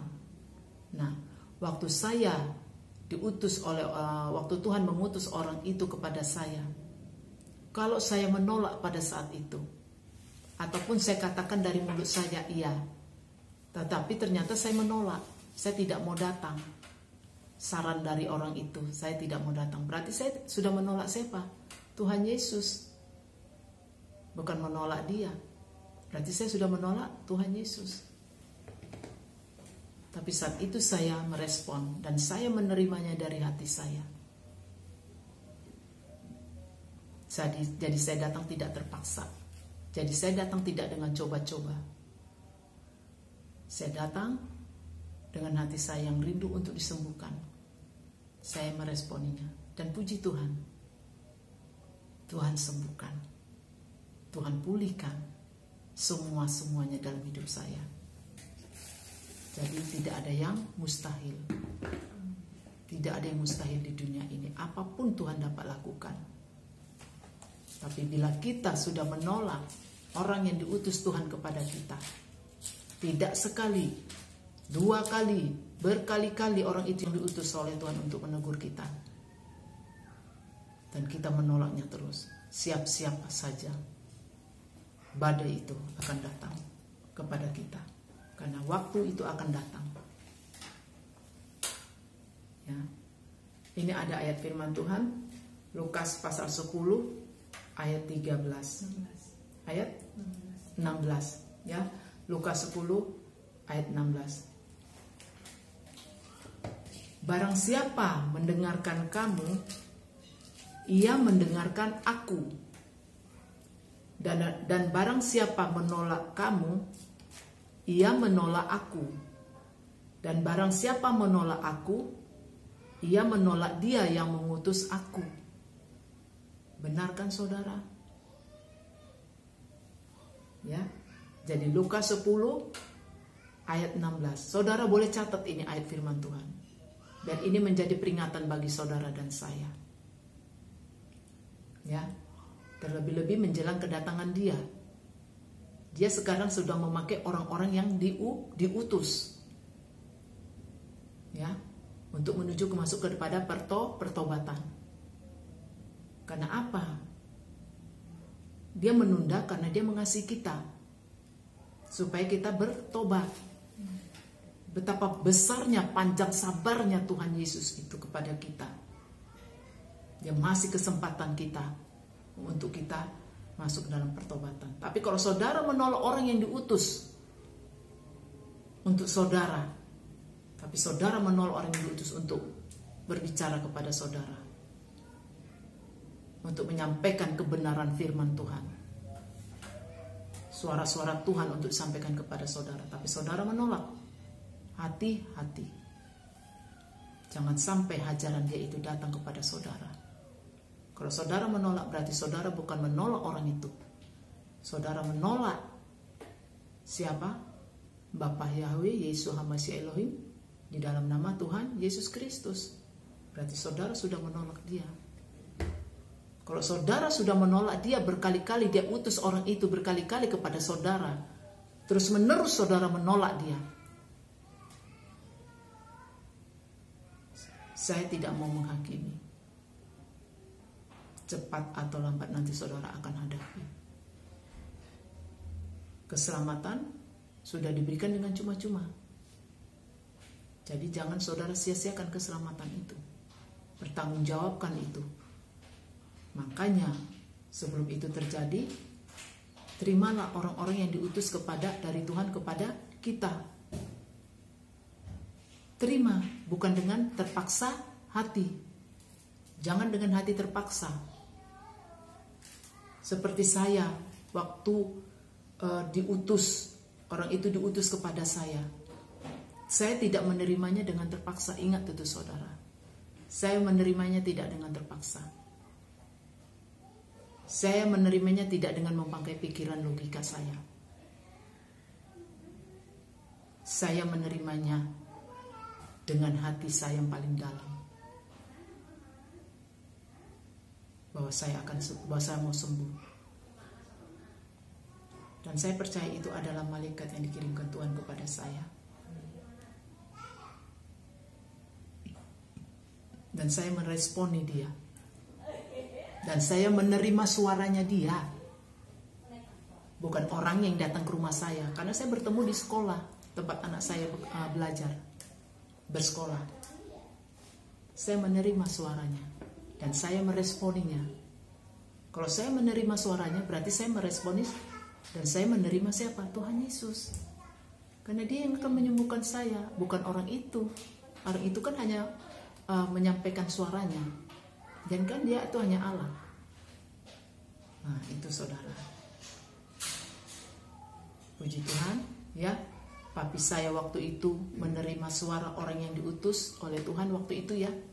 Walaupun papi saya waktu itu belum bertobat, tapi dia menerima orang yang disuruh, makan saja om, pisang, buah pisang. Tapi papi saya menerima, dan dia menerima, dan dia merespon, dan dia pulang, dia beli itu pisang. Apa yang dikatakan orang itu? 1 tandan itu saya makan habis. Sebelum sampai 1 tandan, kutil saya tuh hilang. Penyakit kulit di kutil-kutil itu hilang. Penuh ini, penuh. 2 tangan penuh. Tanpa operasi.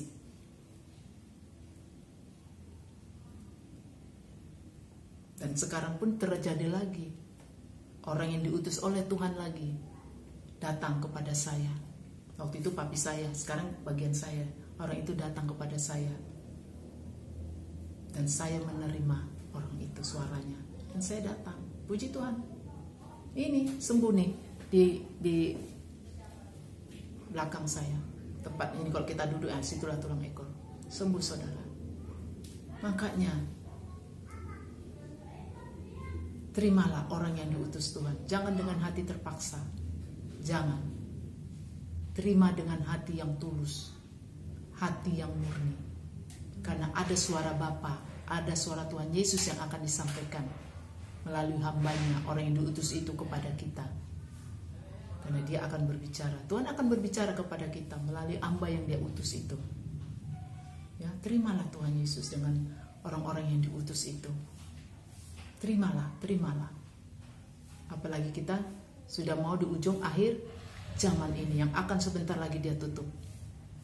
Dan dia sudah mengutuskan hamba-hambanya ke seluruh penjuru bumi, ya, untuk menyampaikan kedatangan dia.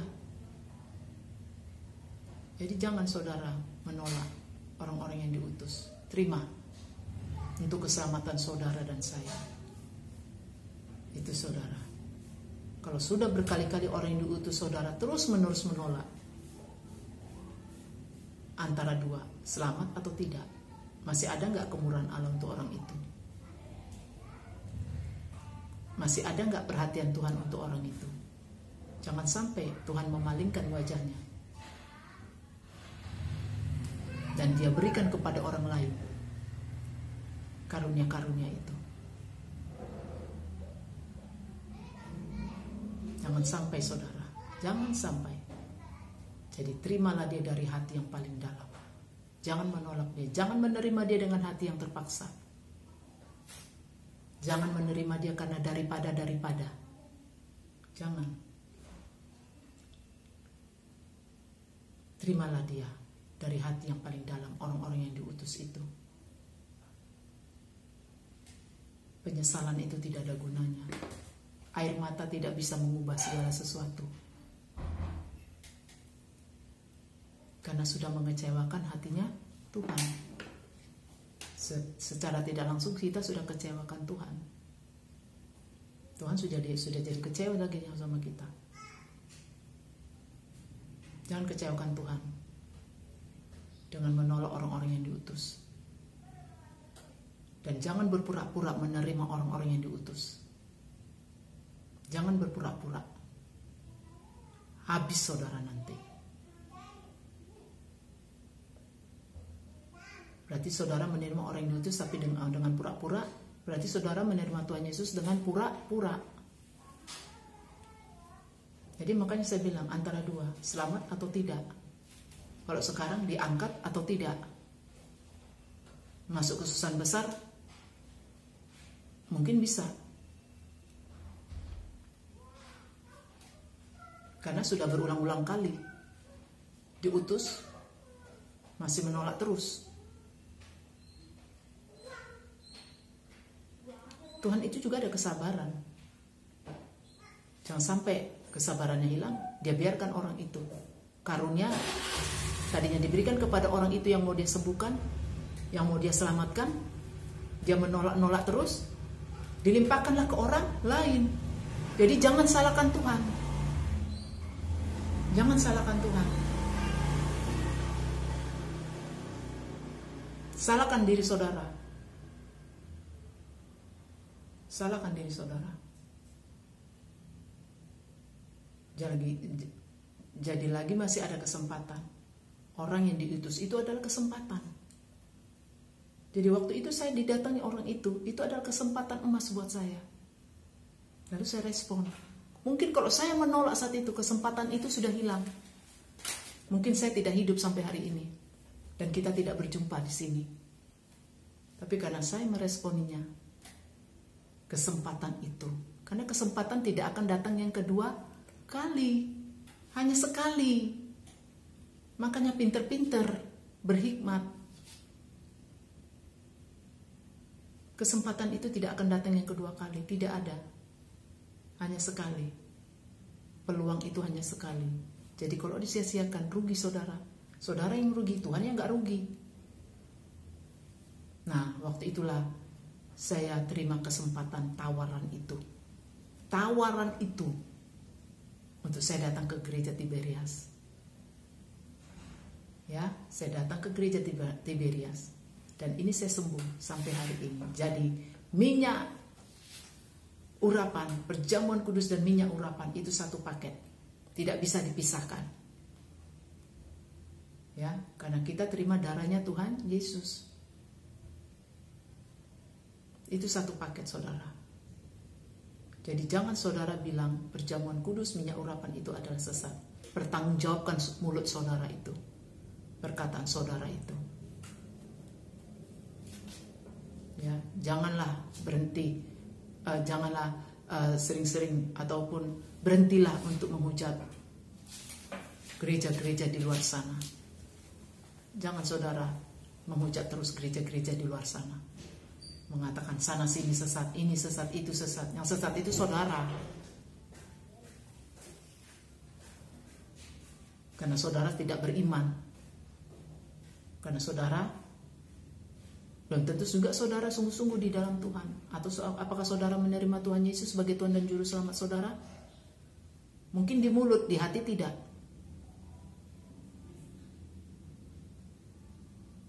Itu saudara. Ya. Jadi apa yang saya alami 2004, baru inilah saya bersaksi. Karena itu disuruh Tuhan. Karena apa? Kita sudah di akhir zaman. Dan itu dikembalikan lagi, perjamuan kudus dan minyak urapan. Pengulangan lagi di perjanjian lama di zaman sekarang ini. Makanya saya diminta untuk bersaksi. Saudara jangan ragu dengan minyak urapan, karena itu ada kuasa. Makanya didoakan dulu sebelum saudara mengolesi di mana yang sakit. Ya, didoakan dulu. Dan saya perjamuan kudus setiap hari. Karena apa? Karena saya mengundang Tuhan Yesus setiap hari dalam rumah saya. Dan dalam perjamuan kudus itu ada Tuhan berbicara kepada kami. Karena kami menghadirkan Dia 24 jam. Itu yang Dia mau di akhir zaman ini. Kembalikan minyak urapan dan perjamuan kudus setiap hari. Setiap hari saudara. Dulu saya tidak pernah tahu perjamuan kudus itu apa. Hanya berapa bulan sekali lah kalau di gereja tradisional. Ya, setahun 2 kali. Setelah saya pikir-pikir, saya agak sedikit pakai logika, masa setahun 2 kali? Ternyata yang benar apa? Ini menurut saya, yang benar itu adalah setiap hari. Karena kan kita mau dekat dengan Tuhan Yesus. Karena kita kan mau bersahabat dengan Dia. Karena kita ingat pengorbanan Dia di kayu salib. Berarti kita mau bersama dengan Dia, yaitu ikatlah persekutuan kita dengan Dia. Ya, dengan perjamuan kudus itu berarti kita mengingat akan kematiannya, pengorbanannya. Jadi setiap waktu kita ingat Dia, pengorbanannya, kematiannya. Masa setahun 2 kali? Itu nggak masuk di pikiran saya itu sampai setahun 2 kali. Dan buat saya itu sebulan sekali juga belum cukup. Kalau setiap saya itu benar. Karena saya mau ingat pengorbanan Dia di kayu salib. Betapa dahsyatnya pengorbanan Dia di kayu salib. Karena masuk surga itu tidak embel-embel, tidak mudah, tidak barang murahan. Masuk surga itu tidak barang murahan. Ya, orang-orang benar aja hampir-hampir nggak selamat. Orang-orang yang hidup kudus saja hampir-hampir nggak selamat kok. Apalagi kita yang buta tuli telanjang, bodoh, nggak tahu apa-apa, meyakini bahwa kita nanti mati masuk surga. Kata siapa? Nggak ada Tuhan bilang begitu. Tuhan Yesus kan mati di kayu salib sebagai tanda peringatan akan Dia. Berarti itu peringatannya untuk siapa? Untuk kita. Jadi jangan main-main dengan pengorbanan Dia di kayu salib. Ingat itu. Tanpa ada pengorbanan Dia di kayu salib, tidak ada seorang pun yang masuk datang kepada Bapa kalau tidak melalui Dia. Saya baru mengerti, saudara. Ternyata perjamuan kudus itu setiap hari adalah penting dan harus. Karena lewat perjamuan kudus saya mengingat akan kematian Dia di pengorbanan di kayu salib, betapa besarnya darahnya sudah tercurah ke dunia ini. Darahnya dari surga sudah jatuh ke dunia ini untuk kita, supaya kita diselamatkan. Jadi tidak ada salahnya perjamuan kudus itu setiap hari. Saudara boleh bertanya kepada Tuhan Yesus secara pribadi. Tanyalah. Dia senang kalau ditanya sama kita. Itu yang Dia mau. Kalau saudara bertanya dari hati saudara yang ingin saudara tahu, pasti Dia akan kasih jawaban. Apakah lewat mimpi, penglihatan, orang-orang yang diutus, atau komunikasi saudara lewat baca firman Tuhan, atau lewat saudara lagi pujian penyembahan, saudara lagi berdoa. Banyak cara. Banyak cara Tuhan itu berbicara kepada kita. Jadi minyak urapan itu ada kuasa. Ada kuasa. Saya tidak pernah dengar dari kata orang-orang. Ya.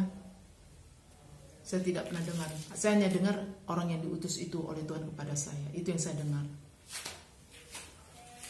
Dan saya tidak mendengar kata orang-orang gereja Tiberias itu sesat minyak urapan. Tidak, saya tidak dengar. Dan saya tidak mau mendengarnya. Dan saya juga bertumbuh dari gereja itu juga. Walaupun saya ke gereja di GPDI, di karismatik juga. Bertumbuh, tergantung kitanya. Kita mau bertumbuh atau tidak, mau apa enggak. Bukan gerejanya yang menentukan kita bertumbuh atau tidak, kitanya.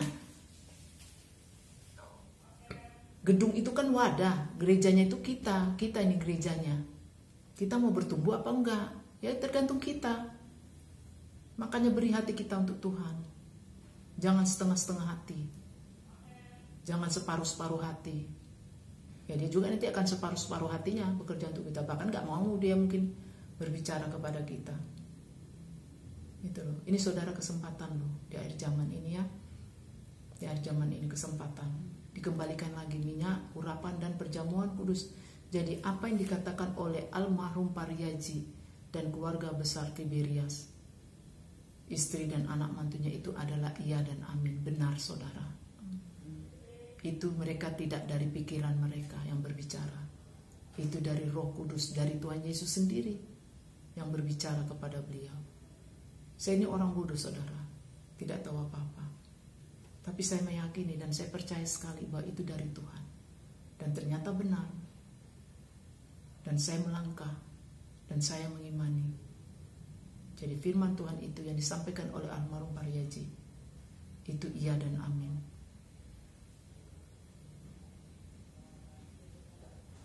Dan saya tidak pernah didoakan Pariyaji. Tapi hanya lewat minyak urapan itu, dia lempar itu, dia berikan, dia semprot itu. Dan itu kena di kening saya. Itu aja udah mujizat, udah terjadi. Gimana kalau saat dia doakan saya? Ya mungkin gak Tuhan izinkan kali saat itu. Ya, hanya cukup dengan minyak urapan aja saya langsung disembuhkan saat itu. 3 hari saat itu dari saya diurapi. Puji Tuhan. Ya. Jangan ada lagi keraguan dengan minyak urapan. Saya memang sudah lama untuk menyampaikan pesan ini saudara. Kesaksian yang saya alami ini, saya ingin, sudah lama saya rasanya ingin menyampaikan kesaksian apa yang saya alami dengan minyak urapan itu terjadi, iya dan amin. Dan saya nyata ini terjadi. Ternyata puji Tuhan, haleluya. Ya, Tuhan Yesus mendengar kerinduan saya untuk bersaksi tentang ini. Karena di gereja saya sudah bersaksi, tapi ada yang menolak. Mereka tidak percaya. Sangat disayangkan kan? Dan sampai hari ini saya sembuh. Berapa tahun? Dari tahun 2004 sampai 2024. Hitung saudara. Jadi sembuhnya tidak muncul lagi, sakit lagi, muncul lagi, enggak, sembuh selamanya. Sampai hari ini. Permanen. Karena dia sudah membersihkan tubuh saya lewat darahnya. Itu saudara. Dia sudah sembuhkan saya total. Tidak kambuh-kambuh lagi. Jadi ada yang bilang kambuh lagi. Siapa yang bilang itu kambuh lagi? Ya kambuh lagi karena dia nggak percaya. Orang itu tidak percaya. Dan dia sudah mengimani yang tidak benar. Karena sudah keluarkan perkataan yang tidak membangun imannya. Ya, kalau saudara bilang sembuh. Tapi kalau saudara bilang masih sakit, ya sakit. Jangan. Langsung saja katakan, saya sudah sembuh. Jangan bilang, saya akan sembuh. Jangan. Akan itu nanti kapan? Sembuh. Katakan dengan iman. Ya, itu saudara. Saya katakan, ya saya sembuh. Setetes saja saya dapat, saya sembuh. Ya puji Tuhan, sembuh. Makanya tergantung iman kita, ya. Bukan minyak itu yang menyembuhkan, tapi Tuhan Yesus. Minyak itu hanya alat, ya. Jadi kalau saudara ragu-ragu, ya, ada ayat firman-Nya, ya kan? Yakobus tadi, ya kan? Yakobus 5. Nah, itu Tuhan udah bicara. Dan perjamuan kudus dan minyak urapan kan di perjanjian lama itu lebih dahsyat lagi dipakai. Ya, sekarang pun Tuhan mengulangi lagi. Makanya kami dikasih suruh bersaksi bahwa minyak urapan itu benar, iya dan amin. Dan itu akan diulangi lagi. Ya. Di rumah saya kami minyak urapin terus. Apalagi roh-roh jahat sekarang sedang berkeliaran, sudah keluar semua, sudah muncul. Ya. Kami urapi rumah saya. Rumah saya urapi siang malam. Ya, malam saja saya urapi malam. Nah, perjamuan kudus setiap malam kami, setiap hari perjamuan kudus, ya, itu saudara. Dan kami kalau melangkah juga, kami mengimani, kami pakai, ya imanlah iman ya, bukan minyak itu yang melindungi kita, tetapi iman kita kepada Tuhan Yesus, supaya ada benteng dari Tuhan Yesus untuk kita melangkah, supaya kita dilindungi itu. Jadi untuk kesembuhan, ya percayalah saudara. Tuhan izinkan itu minyak itu dipakai memang, ya. Jadi janganlah ada keraguan. Inilah kesaksian kami ya saudara. Dan itu pun Tuhan ingatkan itu tentang rematik saya, bahwa saya memang disembuhkan oleh Pariaji. Tuhan pakai Pariaji. Ya, jadi saya di sini mau menekankan jangan saudara menolak orang-orang yang diutus oleh Tuhan, yang rugi saudara. Ya. Saudara menolak terus. Ya tunggu saja waktunya untuk saudara. Ya. Apakah selamat atau tidak saya tidak tahu. Tapi itu pasti ada. Ada dua lah, ya kan? Ibarat kata baik buruk, sembuh sakit. Ya saudara mau pilih yang mana? Itu ada. Manusia itu kan ada, hidup itu pilihan. Ya. Tuhan tidak memaksa orang itu. Makanya ikut Tuhan itu dari hati. Ya, jangan ada setengah-setengah hati, bahaya. Dia tidak mau pura-pura. Ya, Tuhan benci sama orang yang pura-pura. Ya, dia tidak mau. Jadi kalau saudara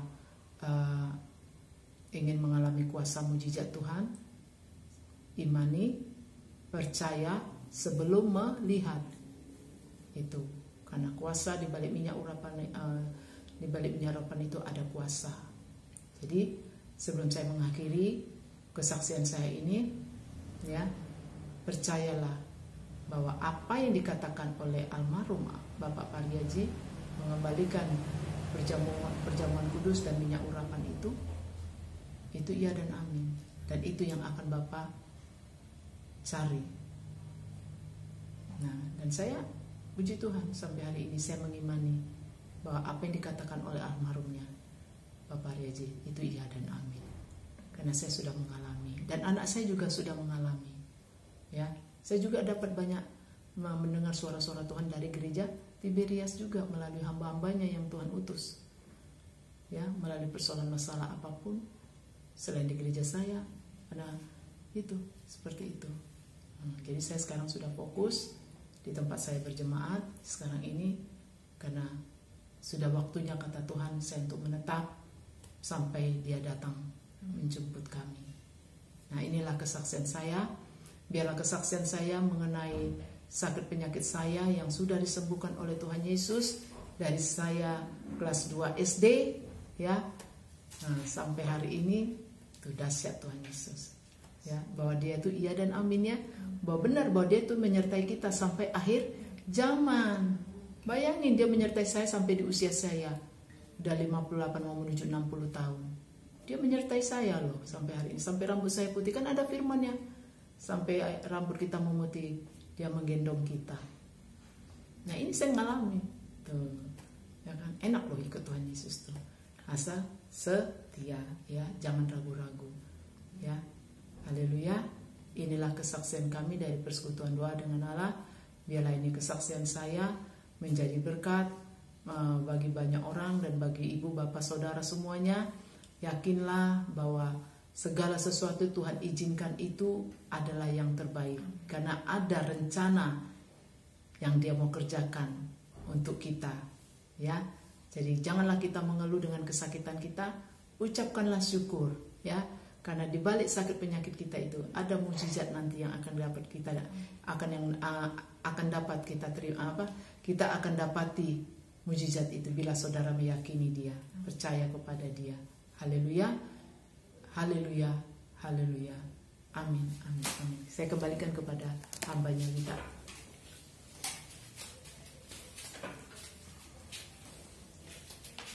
Ya Bapak Ibu Saudara sekalian, jadi itu kesaksian kami, kesaksian saya dan mama saya, dan itu benar-benar kami alami Bapak Ibu Saudara sekalian. Bukan kata orang begini, kata orang begitu, bla bla bla. Kalau kita kebanyakan dengerin kata orang, kita tidak mengalami mujizat Tuhan, kita tidak mengalami yang namanya kuasa Bapa Yahweh Yesus HaMashiach Elohim. Jadi Bapak Ibu, Tuhan minta di sini kita percaya sebelum melihat Bapak Ibu. Pasti bukan hanya kami yang mengalami mujizat Tuhan, pasti Bapak Ibu punya kesaksian-kesaksian yang indah bersama Tuhan, perjalanan hidup bersama Tuhan, dan itu saksikan saja supaya bisa menjadi berkat. Karena kita adalah surat-surat terbuka yang bisa dibaca oleh orang, karena di situ setiap ada pergumulan hidup kita, Tuhan bekerja secara sempurna dalam hidup kita. Mau agama apapun, mau agama seberang, agama Kristen, Katolik, Hindu, Buddha, Konghucu, pasti mengalami yang namanya mujizat, kebaikan-kebaikan Tuhan Yesus Kristus. Hanya mereka belum mengenal Tuhan Yesus secara pribadi. Maka dari itu kita saksikan supaya banyak orang yang mengenal nama Tuhan Yesus Kristus secara pribadi, supaya banyak jiwa-jiwa yang bertobat, karena akhir zaman ini merupakan penuaian akan terjadi di mana-mana, pertobatan di mana-mana, kesembuhan semuanya, dan pencurahan Roh Kudus akan terjadi. Bila kita percaya, maka kita semua akan diselamatkan. Tidak hanya percaya, tetapi bertobat juga Bapak Ibu Saudara sekalian. Jangan hanya sekedar iya aku percaya, tetapi Tuhan tahu hati. Kita di mulut bilang iya aku percaya, tetapi ketika ada orang yang menceritakan tentang kebaikan Tuhan, tentang mujizat-mujizat yang dialami, dia tidak menerima atau menolak di hatinya. Di mulut dia mengatakan iya, amin, amin, tapi di hatinya dia bertanya-tanya, masa iya sih Tuhan. Nah, maka dari itu kalau kamu mengalami mujizat Tuhan, mendekatlah sama Tuhan, memilikilah hubungan pribadi sama Tuhan, percayalah Tuhan akan berjumpa dengan kamu, dan Tuhan akan mengizinkan semua proses-proses yang terjadi itu supaya kamu mengalami yang namanya mujizat dan kuasa Tuhan. Banyak Bapak Ibu, proses-proses yang kita alami, tidak hanya berkat jasmani, tidak hanya makanan berkat jasmani Bapak Ibu, tetapi semua sakit penyakit apapun itu semua diizinkan oleh Bapa Yahweh supaya kita melihat kuasa dan mujizat Tuhan. Seperti saya juga utang dulu itu Bapak Ibu, itu merupakan suatu mujizat saya juga Bapak Ibu yang tidak bisa saya lupakan. Mama saya sembuh dari sakit Bapak Ibu, dan saya juga sembuh dari sakit pengkor waktu itu Bapak Ibu, waktu saya masih bayi, dan masih banyak mujizat-mujizat yang Tuhan berikan. Maka dari itu Bapak Ibu saya sekalian, percayalah sama Bapa Yahweh Yesus HaMashiach Elohim Tuhan Yesus Kristus, dan jangan mudah mengatakan sesat kalau kamu belum mengalami yang namanya mujizat Tuhan, kalau belum mengalami perjumpaan pribadi bersama dengan Tuhan. Dan ketika kamu sudah mengalami perjumpaan pribadi bersama Tuhan, mulutmu akan terkunci rapat-rapat dengan akan orang itu atau akan gereja itu atau apapun itu Bapak Ibu sekalian. Maka dari itu bertobatlah hai anak-anak manusia yang kukasihi pada saat ini yang kalian mendengarkan.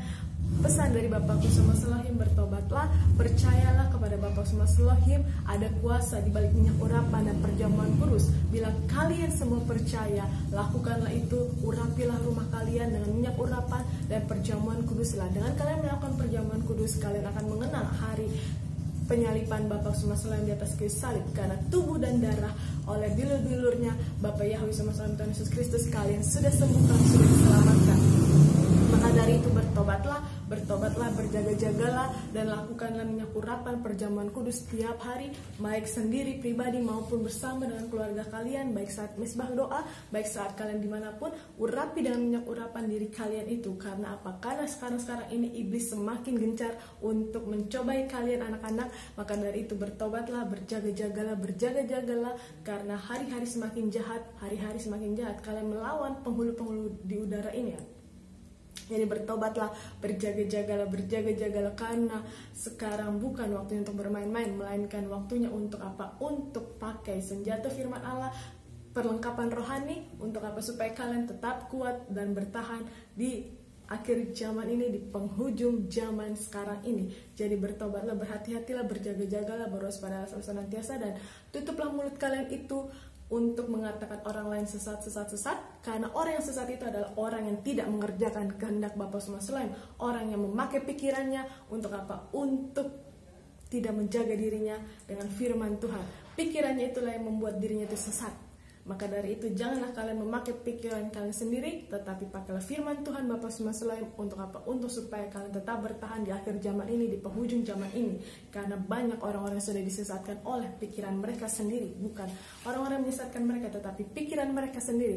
Ada orang yang menyampaikan kebenaran firman Tuhan, tetapi karena pikiran mereka buka celah untuk iblis, untuk apa? Untuk bercokol di dalam hatinya. Bapa Semesta Elohim tidak memakai pikiran, tetapi memakai hati. Ketika roh Bapa Semesta Elohim masuk, disitulah hati mereka terjamah, disitulah hati mereka tersentuh. Tetapi iblis memakai pikiran.